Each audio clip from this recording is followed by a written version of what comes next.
नमस्कार विद्यार्थी मित्रो, आज आपण इयत्ता 5वी परिसर अभ्यास भाग 1 या विषयातील पहिलं प्रकरण आपली पृथ्वी आपली सूर्यमाला याच्याविषयी माहिती घेणार आहोत। पाठाच्या नावावरून आपल्या लक्षात येते की आपली पृथ्वी आणि आपली सूर्यमाला। आपण ज्या ग्रहावरती राहतो तो ग्रह म्हणजे पृथ्वी आणि पृथ्वी हा असा एकमेव ग्रह आहे की ज्या ग्रहावर सजीव सृष्टी आहे आणि सूर्यमालेतील तो एक महत्त्वाचा ग्रह आहे। तर चला विद्यार्थी मित्रांनो, आपण याचे पुढील मुद्दे पाहूया। बघा, रात्रीच्या वेळी जेव्हा आपण मैदानावरती उभा राहून आकाशाचं निरीक्षण करत असतो तेव्हा आकाशाचं निरीक्षण करत असताना रात्रीच्या वेळी आपल्याला आकाशामध्ये चांदण्या दिसतात, चंद्र दिसतो, दिवसा आपल्याला सूर्य दिसतो। तर आकाशामध्ये दिसणाऱ्या ज्या गोष्टी आहेत, जसे की चांदणे असेल, सूर्य असेल, चंद्र असेल, या सर्व आहेत त्या नैसर्गिक खगोलीय वस्तू आहेत। आता नैसर्गिक त्यांना का म्हणायचं, तर या सगळ्या गोष्टी निसर्ग निर्मित आहेत। आपण ज्या ग्रहावरती राहतो तो पृथ्वी हा ग्रह हा सुद्धा अंतराळामध्ये असणारा एक ग्रह आहे। तर या ग्रहाबरोबर इतरही ग्रह अनेक आहेत की जे अनेक आपल्याला डोळ्यांनी पाहता येत नाहीत आणि त्यांना पाहण्यासाठी आपल्याला बऱ्याचदा काही दुर्बिणींचा सुद्धा उपयोग करावा लागतो। आणि अशाच सर्व आपण ग्रहांविषयी थोडक्यात माहिती घेणार आहोत।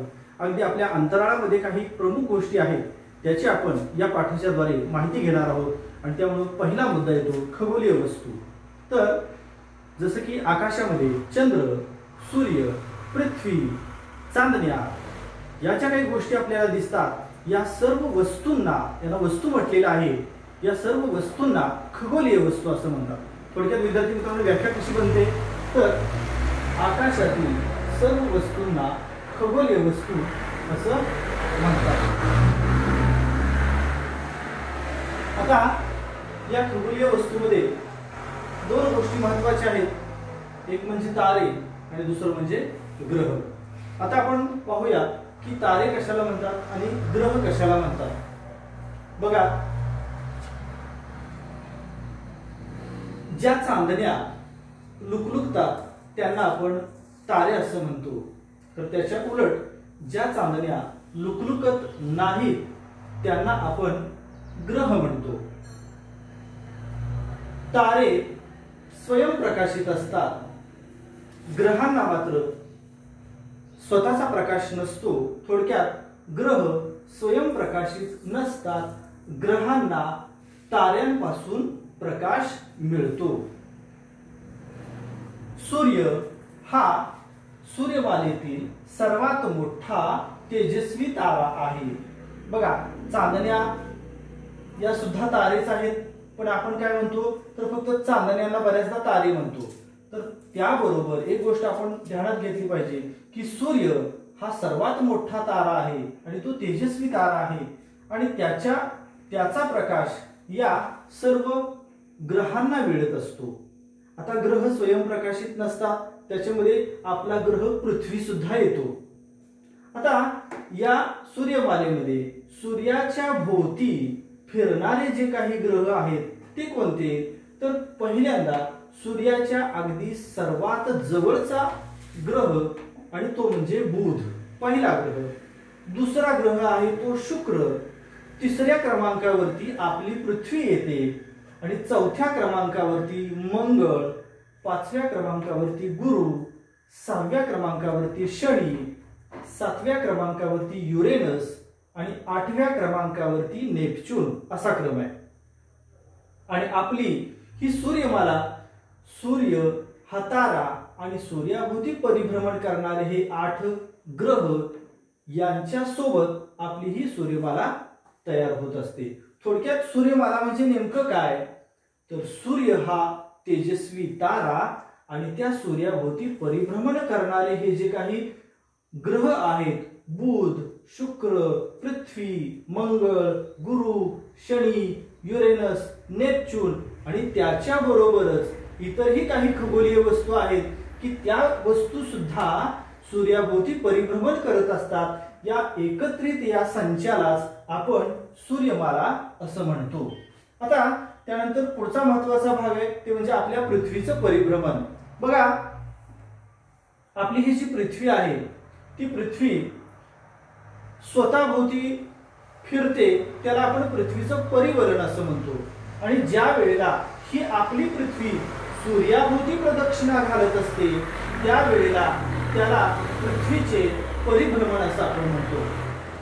आता यानंतरचा पुढचा महत्वाचा मुद्दा आहे तो म्हणजे उपग्रह. उपग्रह कशाला म्हणतात? विद्यार्थी मित्रांनो, आपण रात्रीच्या वेळी ज्यावेळेला आकाशात पाहतो तेव्हा आपल्याला आकाशामध्ये चांदण्यांच्या बरोबर चंद्र सुद्धा पाहायला मिळतो. तर हा चंद्र जो आहे तो एक उपग्रह आहे आणि तो पृथ्वीचा उपग्रह आहे. पृथ्वीचा उपग्रह कोणता? तर चंद्र. हा चंद्र काय करतो तर ठराविक अंतरावरती तो पृथ्वीच्या भोवताली फिरत असतो किंवा प्रदक्षिणा घालत असतो. आता या चंद्राला सूर्याकडूनच प्रकाश मिळतो. बघा, महत्वाची गोष्ट आहे, चंद्राला स्वतःचा प्रकाश नाही. जसा ग्रहांना स्वतःचा प्रकाश नाही तसं चंद्राला सुद्धा स्वतःचा प्रकाश नाही. आपल्याला चंद्र पांढरा शुभ्र दिसतो. बघा, पौर्णिमेच्या रात्री आपल्याला चंद्राची एकच बाजू दिसत असते. जसे की आपल्या समोर जर एखादा चेंडू धरला तर आपल्या डोळ्यासमोर जी बाजू आहे तीच आपल्याला दिसते, त्याच्या पाठीमागची बाजू आपल्याला दिसत नाही.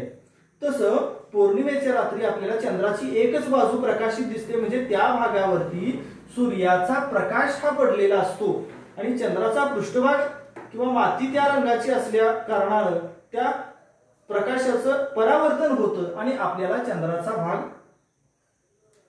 प्रकाशित दिसतो. पण चंद्र हा स्वयंप्रकाशित नाही. ग्रहांप्रमाणे उपग्रहाला सुद्धा सूर्यापासून प्रकाश मिळत असतो. या ठिकाणी काय ध्यानात ठेवायचं की चंद्र हा पृथ्वीचा उपग्रह आहे. पुढचा महत्वाचा मुद्दा की बटुग्रह कशाला म्हणायचं? बघा विद्यार्थी मित्रांनो, आपण आतापर्यंत सूर्यमाला म्हटले की आपण काय म्हणत होतो की अजूनही काही लोक म्हणतात की सूर्यमाला म्हटले की 9 ग्रह. तर सूर्यमाला म्हटलं की 9 ग्रह, त्याच्यामध्ये सूर्याला सुद्धा त्याने ग्रहांच्या यादीमध्ये पकडलेला आहे. पण खगोल विज्ञानाच्या दृष्टीने सूर्य हा तेजस्वी तारा आहे, तो ग्रह नाही. आणि यांना स्वतःचा प्रकाश नाही म्हणून आपण यांना ग्रह म्हणतो. आणि यांच्या सोबत प्लुटो नावाची खगोलीय वस्तू या ग्रहांच्या सोबतच सूर्याभोवती परिभ्रमण करत असते. मग त्याचं सूर्यापासूनचं अंतर, त्याचा आकार या सगळ्यांचा विचार करता खगोलशास्त्रज्ञांनी काय केलं तर या प्लुटोला त्यांनी बटुग्रह असं म्हटलं आणि ग्रहांच्या यादीतून या प्लुटोला त्यांनी बाहेर काढलं. म्हणजे सूर्यमाला म्हटलं की सूर्य, त्याचबरोबर आणि सूर्याभोवती फिरणारे मुख्य 8 ग्रह आणि त्यांच्या सोबत असणारे उपग्रह, त्याचबरोबर बटुग्रह, प्लुटो यासारख्या अनेक खगोलीय वस्तू सुद्धा सूर्यमालेमध्ये येतात. मग सूर्यमालेमध्ये नेमकं काय काय येतं तर सूर्यमालेमध्ये सर्वात महत्त्वाची गोष्ट सूर्य हा तारा, त्याच्याबरोबर हे सर्व ग्रह, ग्रहांचे उपग्रह, उपग्रहाबरोबर काही बटुग्रह आणि त्यानंतरचा पुढचा महत्त्वाचा भाग आहे आणि तो म्हणजे लघुग्रह. आता लघुग्रह कशाला म्हणायचं? या ठिकाणी आपण 2 ग्रह ध्यानात ठेवायचे. बघा, मंगळ व गुरु. कोणते 2 ग्रह? मंगळ व गुरु.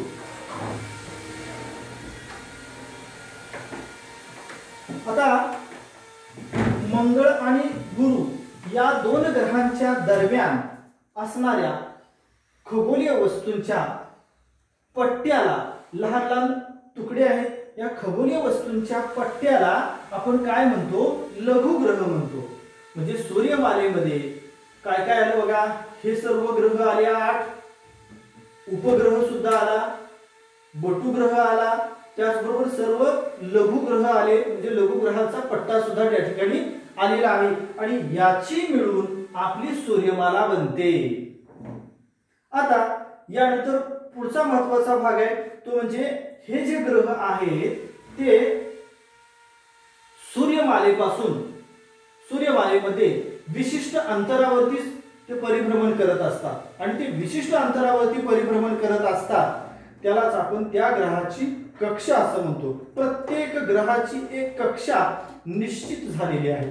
त्याच्या पाठीमागे एक महत्त्वाचं कारण आहे आणि ते म्हणजे गुरुत्वाकर्षण.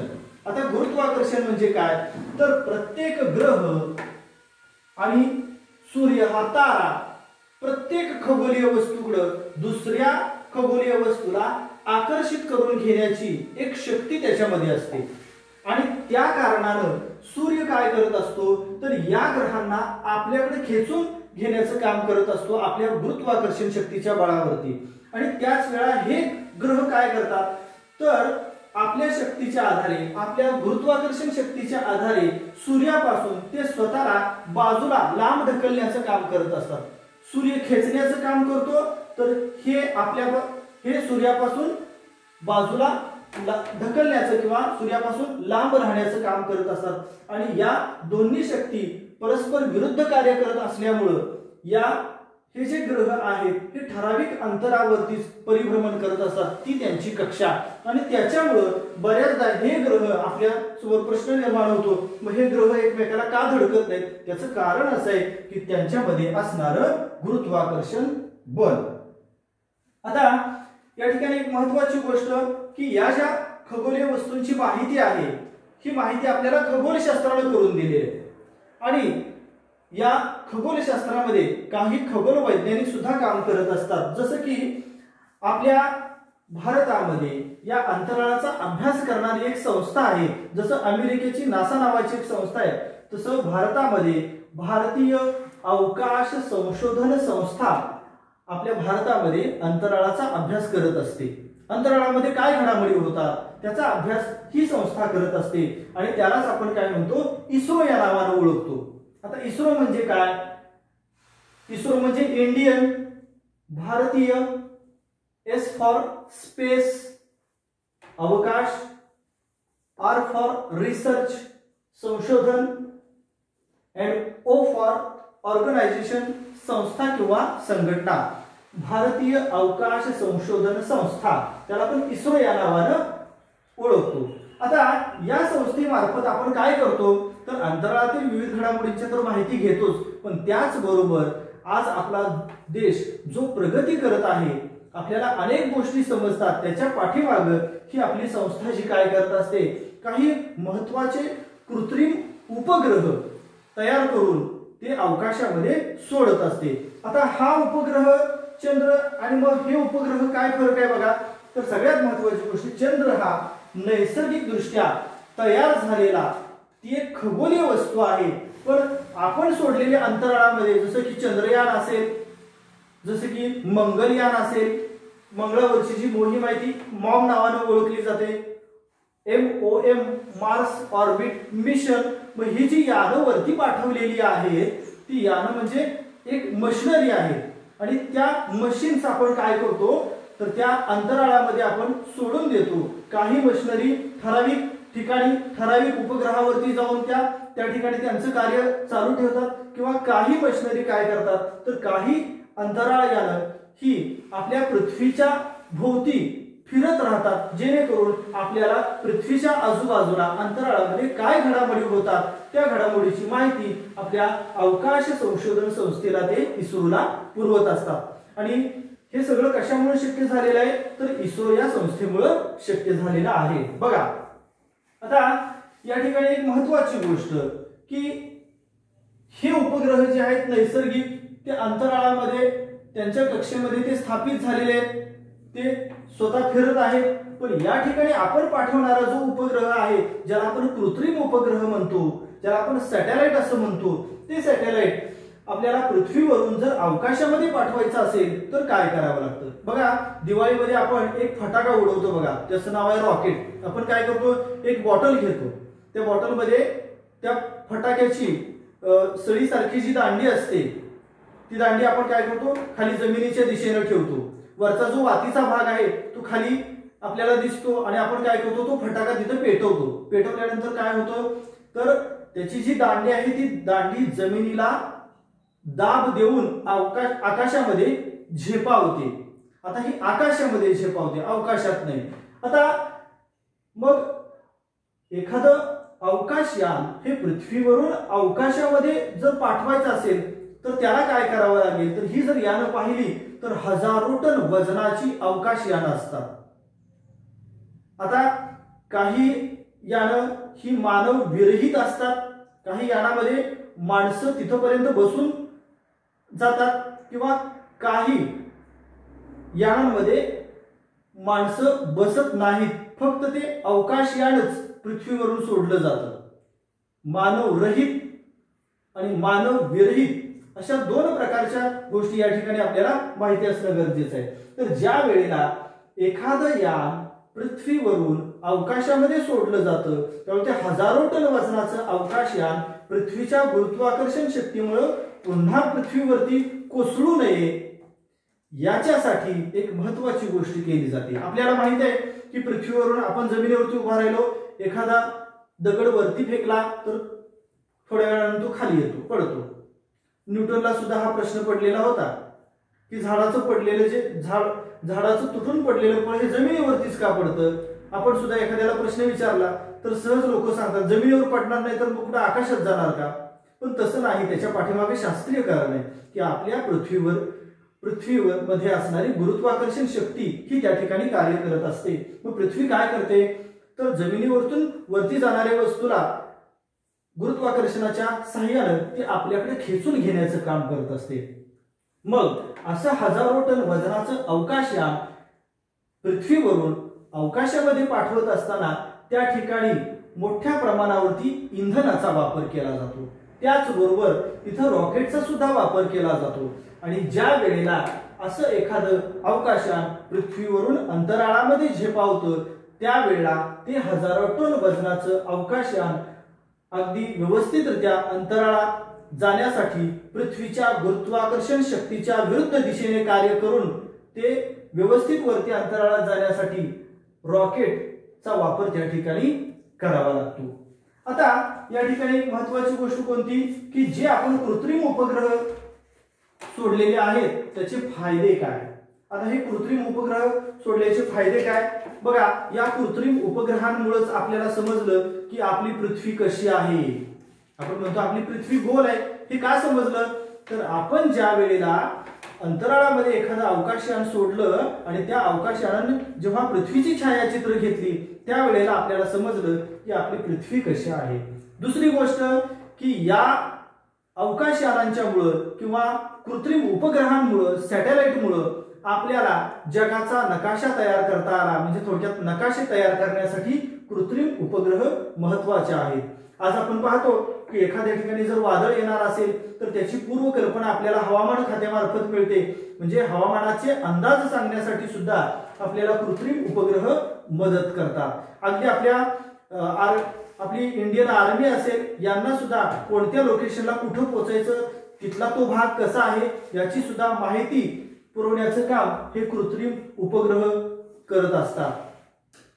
त्याचबरोबर पृथ्वीवरती कोणत्या ठिकाणी जलसाठा आहे, कोणत्या ठिकाणी खनिज संपत्तीचा साठा आहे, हे सर्व काही शोधण्याचं काम जे आहे ते कृत्रिम उपग्रह करत असतात. त्यामुळे कृत्रिम उपग्रह आपल्या दृष्टीने अतिशय महत्त्वाचे आहेत. आज रोजी मी तुमच्याशी संवाद साधतोय. संवाद साधत असताना या ठिकाणी माझ्या तोंडातून बाहेर पडणारा आवाज मोबाईलद्वारे त्या टॉवर पर्यंत पोहोचतो, त्या टॉवरद्वारे तुमच्या मोबाईल पर्यंत पोहोचतो. अगदी इथं राहून आपण परदेशातल्या एखाद्या व्यक्तीशी संपर्क साधू शकतो. अगदी परदेशातल्या व्यक्तीशी आपण समोरासमोर मोबाईलवरती अगदी व्हिडिओ कॉलिंग करू शकतो. या सगळ्या ज्या गोष्टी आहेत संदेश वहन किंवा प्रसार माध्यमाच्या याच्यासाठी सुद्धा कृत्रिम उपग्रह महत्वाचे आहेत. आपल्या घरामध्ये टेलिव्हिजन असेल, टीव्ही असेल, रेडिओ असेल, ही संयंत्र सुद्धा या ठिकाणी चालण्यासाठी आपल्याला कृत्रिम उपग्रहाची मदत होत असते. म्हणून हे झाले कृत्रिम उपग्रहाचे फायदे. या ठिकाणी महत्वाचा मुद्दा एक आहे तो म्हणजे भारतीय अंतराळवीर राकेश शर्मा. आता राकेश शर्मा ही पहिली भारतीय अंतराळवीर म्हणून आपल्याला व्यक्ती माहित असणं गरजेचं आहे. आणि ज्या वेळेला आपल्या भारताच्या पंतप्रधान इंदिरा गांधी होत्या त्यांच्याच कालावधीमध्ये राकेश शर्मा हे त्यांच्या सहकाऱ्यांसमवेत चंद्रयान मोहिमेवरती गेले होते. आणि त्याच वेळा पृथ्वीवरून आपल्या देशाच्या पंतप्रधान इंदिरा गांधी यांनी त्यांना विचारलं की ऊपर से भारत कैसा दिखता है, तेव्हा राकेश शर्मा यांनी सांगितलं की सारे जहां से अच्छा हिंदुस्तान हमारा। या ठिकाणी म्हणून ही व्यक्ती माहीत असणं आपल्याला अतिशय गरजेचं आहे। त्याचबरोबर अगदी आपल्याला सुनीता विल्यम्स माहीत असणं गरजेचं आहे, त्याचबरोबर कल्पना चावला माहीत असणं गरजेचं आहे की या भारतीय महिला होत्या आणि त्या अंतराळामध्ये झेपावलेल्या होत्या। आता यानंतरचा शेवटचा मुद्दा येतो तो म्हणजे पृथ्वी आणि सजीव सृष्टी। तर पृथ्वी हा असा एकमेव सूर्यमालेतील ग्रह आहे की ज्याच्यावरती सजीव सृष्टी आहे। याचं कारण काय, तर याचं कारण पृथ्वीवरती असणारं पाणी, पृथ्वीच्या सभोवताली असणारं वातावरणाचं वायूंचं आवरण आणि त्याचबरोबर सजीवांना जगण्यासाठी पृथ्वीवरती असणारी अनुकूलता आणि त्याच्याच कारणानं हे अनुकूलन असं वातावरण असल्यामुळं पृथ्वीवरती सजीव सृष्टी आहे। बाकी या अन्य ग्रहांवरती आपल्याला कुठेही सजीव सृष्टी पाहायला मिळत नाही। या ठिकाणी इथं पुन्हा एकदा आपण पाहूया की सूर्यमाला, या सूर्यमालेतील सूर्य हा महत्वाचा तारा आहे आणि या सूर्याभोवती हे 8 ग्रह परिभ्रमण करत असतात। जसं की पहिल्या क्रमांकावरती बुध आहे, दुसऱ्या क्रमांकावरती शुक्र, तिसऱ्या क्रमांकावरती पृथ्वी, चौथ्या क्रमांकावरती मंगळ, 5व्या क्रमांकावरती गुरु, 6व्या क्रमांकावरती शनी, 7व्या क्रमांकावरती युरेनस आणि 8व्या क्रमांकावरती नेपच्यून। बघा आपण 2-2 जर गट केले तर आपल्या ध्यानात राहू शकतात बुध शुक्र, तिसऱ्या क्रमांकावरती आपली पृथ्वी आहे आणि त्यानंतर आपण मग ध्यानात ठेवायचा शब्द, मग म्हणजे मंगळ आणि गुरु आणि याच्याच दरम्यान लघु ग्रहांचा पट्टा असतो शनी, आठवड्यातला शेवटचा वार आपण ध्यानात ठेवूया, ठीक आहे ना, शनी आणि त्यानंतर युरेनस, नेपच्यून हा सगळ्यात शेवटचा ग्रह, पहिला ध्यानात राहिला पाहिजे, शेवटचा ध्यानात राहिला पाहिजे। अशा पद्धतीने आपण आपल्या काही आयडियाज वापरून आपण या ग्रहांची नावं सुद्धा तोंडपाठ करू शकतो। या ठिकाणी या प्रकरणातील ह्या महत्त्वाच्या बाबी आपण पाहिलेल्या आहेत, ठीक आहे। यानंतर आपण काही प्रश्नांचा अभ्यास करायचा आहे।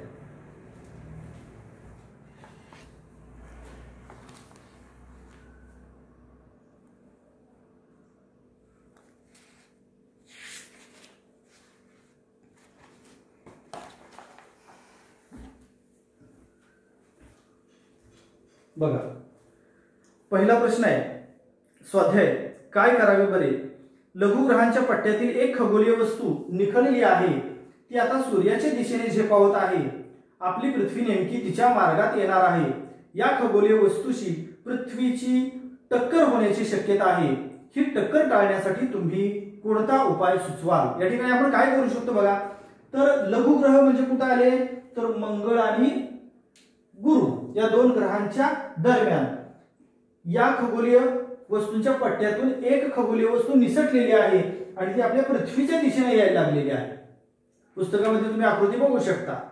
तर ही ज्यावेळेला पृथ्वीच्या दिशेने जर येत असेल तर कल्पना करा त्या ठिकाणी आपण काय करायला पाहिजे, एकतर त्या वस्तूची गती असणार आहे, कुठं ती धडकेल सांगता येत नाही आणि ज्या ठिकाणी ती पडणार आहे त्या ठिकाणी काय होईल हे आपण विचार करू शकत नाही। मग त्या ठिकाणी आपण काय करू शकतो, तर एक करू शकतो, आपण आपल्या पृथ्वीवरून काही क्षेपणास्त्रांच्या मदतीनं ते क्षेपणास्त्र त्या वस्तूच्या दिशेने सोडलं तर एक तर आपण अंतराळामध्ये त्या वस्तूचा नायनाट करू शकतो, ती वस्तू नष्ट करू शकतो किंवा अंतराळामध्ये त्या वस्तूची दिशा बदलवू शकतो।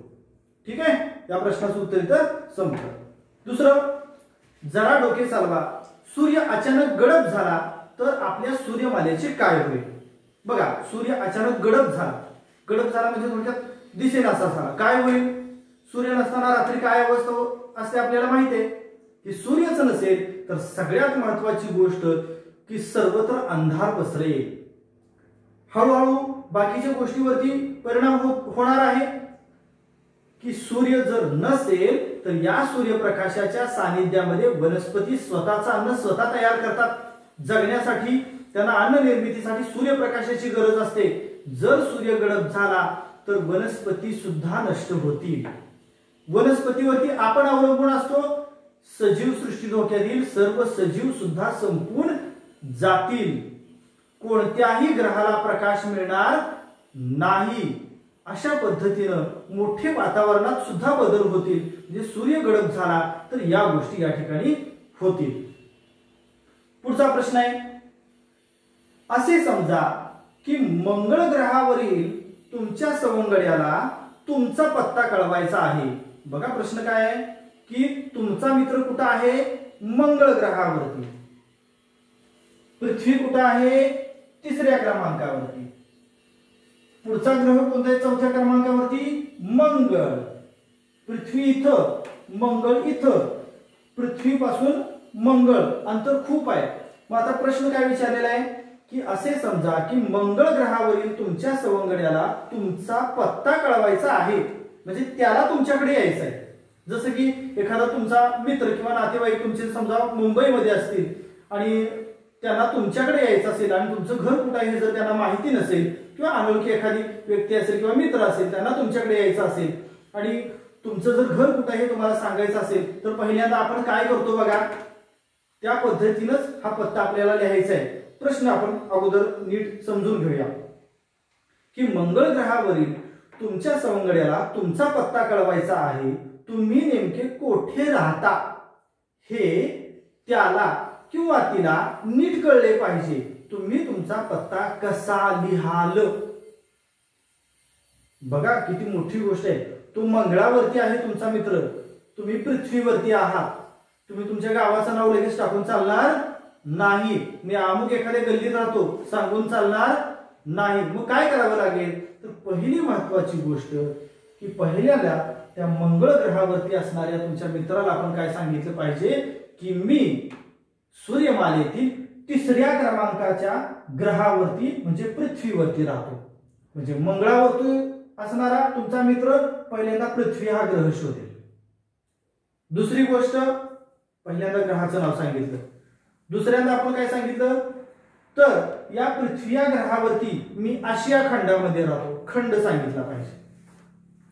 तिसरी गोष्ट कोणती की मी आशिया खंडामध्ये भारत या देशामध्ये राहतो, त्यामुळे तिसरी गोष्ट देशाचं नाव.